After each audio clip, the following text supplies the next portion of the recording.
속보, 조중현 전 축협회장. 명보야 난 널 인간으로 안 봐. 조중현 전 축협회장 배은망덕 하극상 일침 쓰레기 인성 재조명 초토화. 대한축구협회 KFA 정몽규 62 회장이 국가대표 감독 선임 과정에서 월권 등 개입한 사실이 드러나 충격을 주고 있다. 지난 7월부터 홍명보 감독 선임 과정 특혜 의혹 등 협회를 둘러싼 각종 논란의 감사를 진행한 문화체육관관광부, 문체부는 2일 중간 발표했다. 문체부 발표에 따르면 협회 국가대표팀 운영규정 제12조에 따라 축구 국가대표팀 감독은 국가대표 전력강화위원회 전강위의 추천으로 이사회가 선임해야 하나 2023년 1월 당시 전강위원장 마이클 밀러은 전강위가 구성되기도 전에 감독 후보자 명단을 작성했다. 이후 에이전트를 선임해 후보자 20여 명에 대한 접촉을 진행하는 등 처음부터 전강위원들을 배제한 채 선임 절차를 추진한 것으로 드러났다. 자세히 살펴보면 당시 전강위원들은 총 6명으로 첫 번째 회의에서 위원장에게 권한을 위임해 주도록 협회로부터 요청을 받았다. 감독 후보자의 면접 과정에서도 1차 면접은 전강위원장이, 2차 면접은 정 회장이 진행했다. 전강위원들은 위르겐 클린스만 감독과 협회가 계약을 체결된 이후에 두 번째 회의에서 통보받은 것으로 확인됐다. 앞선 제12조에 따라 이사회 절차를 거쳐야 했으나 이마저도 하지 않았다. 홍명보 감독 선임 과정에서도 불투명하고 불공정하게 이루어졌다. 문체부는 협회 규정상 권한이 없는 이임생 기술총괄이사가 최종 감독 후보자를 추천한 것을 지적했다. 이 기술이사는 정 회장과 상근 부회장으로부터 감독 선임 후속 절차 진행을 위임받았고 홍명보 감독과 외국인 감독 2명 등 최종 후보 3인에 대한 대면 면접을 진행하고 추천 우선순위를 결정해 보고했다. 특히 이 기술이사는 외국인 감독 후보인과 다르게 홍 감독은 면접 진행 중 감독직을 제안하는 등 형평성이 어긋난 것으로 보고 있다.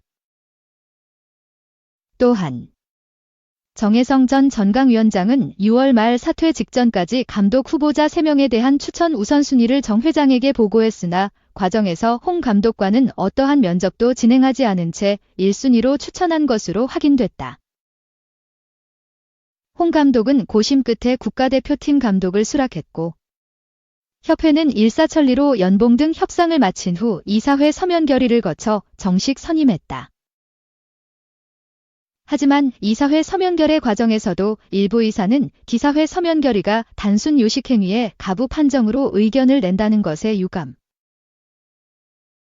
입장을 밝히고 정식 이사회 회부 요청을 했으나 의결 정족수에 따라 홍 감독이 선임 안건이 최종 통과됐다. 협회는 논란이 지속되자 7월 중순 온라인 임시회의에 참석한 전강위원 5명으로부터 후속 절차 진행에 대한 동의를 받고 홍 감독을 추천한 것이라고 해명했으나 감사 과정에서 이 기술이사는 전강위원으로부터 감독 추천 최종 권한을 위임받은 것이 아니라는 것이 밝혀졌다. 이후 협회는 임시회의는 감독 결정 권한을 특정인에게 위임할 수 있는 정식적인 회의로 인정할 아무런 규정상 근거가 없고 제10차 전강위 회의 때 정 위원장에게 감독 추천 권한을 위임하는 것으로 이미 종료된 것이라며 입장을 번복했다. 정 위원장의 요청에 따라 해당 역할을 이 기술총괄이사에게 맡긴 것이라고 주장한 협회 입장과 달리 감사 과정에서 정 위원장은 협회에 이와 같은 요청을 한 사실이 없던 것으로 확인됐다. 문체부는 설사 정 위원장이 본인의 권한을 협회에 위임하겠다는 의사를 표명했다고 하더라도 전강위에서 정 위원장에게 협회에 재위임할 권한까지 위임한 것이라고 보기는 어렵다며 따라서 기술총괄이사에게 감독 추천 권한이 있었다는 협회의 주장은 받아들이기 어렵다고 강조했다. 이와 관련해 협회는 협회 정관과 국가대표팀 운영 규정은 감독 선임 관련 절차에 대해 여러 상황에 대한 상세 규정과 세칙이 마련되어 있지 않다며 명문화되어 있지 않은 과정이 진행되었다고 해서 이번 대표팀 감독 선임이 과정과 결과가 일률적으로 절차를 위반하고 있다고 보기에는 무리가 있다고 반박 해명했다. 정부 당국의 감사 결과 무성했던 풍문들이 사실로 조금씩 드러나면서 정 회장의 사퇴 압박과 요구 강도는 더욱더 높아질 것으로 예상되는 가운데 협회 스스로가 작금의 사태와 논란에 대해 구차하고 비겁한 변명은 멈추고 이제라도 축구 팬들 앞에 서서 책임지는 자세, 용서 구하는 자세 등 결자 해지의 모습을 반드시 보여줘야 할 필요가 있다. 때를 놓치면 놓칠수록 후폭풍은 거대해지고 거세질 수밖에 없다. 2. 김민재 절대 못 이긴다 다이어 초라한 방출. 생존 확률 단 30%. 굴욕적 보리알 신세. 에릭 다이어 30일 가 바이에른 뮌헨 완전 이적 계약 7개월 만에 방출 위기에 몰렸다. 확고한 뮌헨 주전으로 올라선 김민재 D18와 경쟁에서 완전히 밀렸다. 독일 스카이 스포츠는 15일 한국 시간 다이어는 지금껏 빈센트 콤파니 감독 밑에서 역할을 맡아본 적이 없다. 그는 김민재와 다요 우파메카노 리16를 제칠 수 없다며 과중에 신인 수비수 이토 히로키도 복귀를 준비 중이다라고 보도했다. 뮌헨은 지난해 토트넘 호스퍼 소속이던 다이어와 6개월 임대 계약을 체결했다. 계약 조항에 따라 다이어는 올해 3월 뮌헨 완전 이적에 성공했다. 하지만 단 7개월 만에 입지가 눈에 띄게 좁아졌다. 스카이 스포츠는 다이어는 이제 방출을 기다린다라며 그의 뮌헨 잔류 확률은 30% 정도다라고 분석했다. 2024에서 2025 시즌부터 뮌헨의 수비 라인이 확 바뀌었다. 공격적인 전술을 추구하는 콤파니 감독은 김민재를 주축 수비수로 내세웠다. 토마스 투헬 51 전 감독과 달랐다. 2023에서 2024 시즌 당시 투헬 감독은 다이어를 선발로 내세우고 김민재를 후보로 뒀다.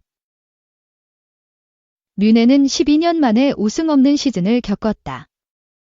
독일 분데스리가는 3위로 뒤처졌고 유럽 축구연맹 챔피언스리그는 4강 탈락했다. 유독 김민재의 평가가 박했던 독일 매체들의 의견도 180도 변했다. 독일 TV 전문가 마르셀 레이프는 레이프 이즈 라이프에 출연해 콤파니 감독은 흔들림 없이 김민재를 믿고 있다며 마티아스 더 리흐트가 맨체스터 유나이티드로 떠난 이유라고 설명했다. 김민재에 주로 낮은 평점을 줬던 키커도 독일 분데스리가 5라운드 베스트 11에 김민재를 넣을 정도였다. 바이어 레버쿠젠전 김민재는 평점 1을 받으며 뮌헨 선수 중 유일하게 라운드 베스트에 선정됐다. 자신감이 오른 김민재는 레버쿠젠과 경기 후 인터뷰에서 콤파니 감독은 선수들에게 자신이 원하는 것이 무엇인지 훨씬 더 자세히 설명한다. 팀 전체의 경기력이 좋아 나도 잘 플레이할 수 있었다고 밝혔다. 뮌헨은 지난 3월 공식 채널을 통해 뮌헨과 다이어의 계약은 2025년 6월 30일까지 한 시즌 연장되었다. 다이어는 지난 1월 토트넘 호스퍼에서 임대로 독일 챔피언에 합류했다. 상호 합의된 조항에 따른 계약이다라고 발표한 바 있다. 하지만 2024에서 2025 시즌이 절반도 채 되지 않은 현재 다이어는 전력의 자원이 됐다. 와중에 중앙 수비수까지 가능한 이토의 복귀가 눈앞이다. 사실상 방출 수순을 밟고 있는 듯하다. 3. 주장이면서 인터뷰 패싱 딜대 5대패 홀란드. 질문에 답변 없이 생비난 폭발 결국 사과. 엘링 홀란드가 경기 후 인터뷰를 지나친 것에 사과했다. 노르웨이는 14일 오전 3시 45분 한국 시간 오스트리아 린츠에 위치한 라이프하이젠 아레나에서 열린 2024에서 25 시즌 유럽 축구연맹 네이션스 리그 리그 B 3조 4차전에서 오스트리아에 1대5로 패배했다. 전반에는 그래도 팽팽한 흐름이었다. 노르웨이는 전반 7번 만에 실점을 허용했지만 알렉산데르 쇠를로트가 동점골을 넣었다. 하지만 후반의 점수 차이가 크게 벌어졌다. 후반 4분 마르코 아르나우토비치가 페널티킥으로 골을 넣으며 오스트리아가 앞서 나갔다. 이후 노르웨이는 3실점을 내줬고 굴욕적인 대패를 맛봤다. 이날 홀란드는 주장 완장을 차고 노르웨이의 공격을 이끌었다. 최전방에서 적극적인 움직임을 통해 오스트리아의 골문을 두드렸다. 흐름이 넘어간 뒤에는 홀란드가 좀처럼 기회를 잡지 못했다. 홀란드는 골대를 때리며 아쉬움을 삼켰고 결국 침묵했다. 축구 통계 매체 소파스코어에 따르면 홀란드는 풀타임을 소화하면서 벗어난 슈팅 2회, 골대 강타 1회, 볼터치 22회, 패스 성공률 59%, 17회 중 10회 성공, 키패스 1회, 공중 경합 3회, 4회 시도 등을 기록했다. 평점은 6.9점이었다. 경기 후 노르웨이 선수들은 공동 취재구역에서 멈춰 서서 기자들과 인터뷰를 진행했다. 하지만 홀란드는 인터뷰에 응하지 않았고 그냥 지나갔다. 홀란드의 행동에 노르웨이 방송협회 전문가 크리스토퍼 뢰크버그는 비판을 가했다. 뢰크버그는 안타까운 일이다. 큰 패배 이후 이야기를 듣고 싶은 사람이 있다면 바로 주장이다. 주장이 되면 약간의 추가적인 역할이 필요하다. 그가 나서서 몇 마디 말을 했어야 했다라고 이야기했다. 결국 홀란드도 인터뷰를 지나친 것에 사과했다. 홀란드는 자신의 SNS를 통해 노르웨이 대표팀 선수들 사진과 함께 모두에게 미안하다. 내 상황이 너무 좋지 않았다. 11월에는 승점 6점을 따내겠다라고 밝혔다. 홀란드는 이번 시즌 엄청난 득점 페이스를 보여주고 있다. 홀란드는 프리미어리그 개막 전부터 1호 골을 터뜨렸다. 이후 입스위치 타운, 웨스트햄 유나이티드를 상대로 연속 해트트릭을 기록했다.